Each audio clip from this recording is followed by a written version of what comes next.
The ethic of care and its connection with voice, with everyone having a voice that is listened to in its own right and on its own terms and heard with respect, I could say responded to with integrity and respect, is the ethic of care in its concern with voice and with relationships is the ethic of love and of democratic citizenship.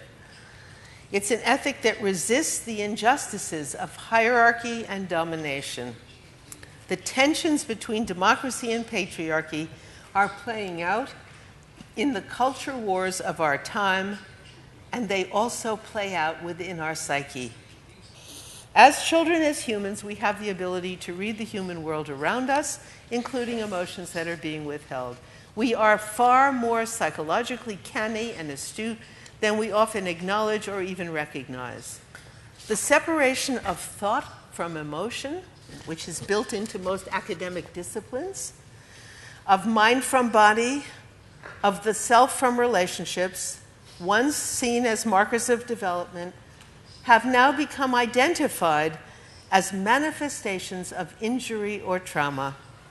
The gender binary, where being a man means not being a woman or not like being like a woman, and the gender hierarchy, where being a man means being on top, are the DNA of patriarchy, the building blocks of a patriarchal order.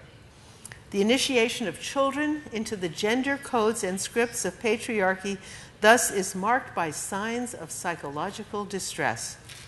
And resistance to this initiation, as now a number of research studies have shown, is linked with psychological resilience and strength.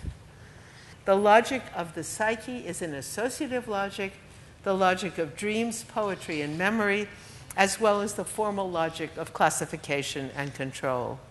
As humans, we are sensitive to the relational climate, and when objectivity in science is confused with non-responsive relationships, someone who says, doesn't respond, people are discouraged from saying or even knowing what they know.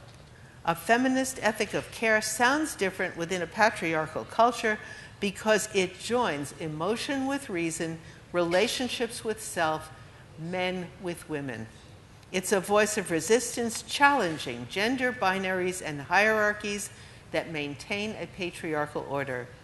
To reiterate a major point, care and caring are not women's issues, they are human concerns. Until we make explicit the gendered framing of the justice-care debate, we will continue to be mystified by its seeming intransigence. Justice is aligned with reason, mind, and self, the attributes of so-called rational man, and care with emotion, body, and relationships, feminine qualities that, like women in patriarchy, are at once idealized and devalued.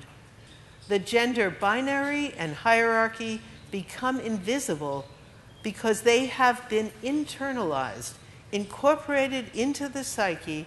They appear not as manifestations of culture, but as part of nature, part of us. In the news story, the capacity for empathy, mind reading, caring, and cooperation distinguishes us not as women and men, but as humans. Within ourselves, we have the resources we need. However adverse the political climate, however bad the weather, they accumulate inside where no one can take them away from us. In nature's spring, the time of ripeness when hibernation ceases happens only once a year. In the psyche, the potential is always present. As the Swedish journalist Sven Lindqvist observed, "You already know enough, so do I. It's not knowledge we lack. What is missing is the courage to understand what we know and to draw conclusions." The time to act, then, is now. Thank you very much.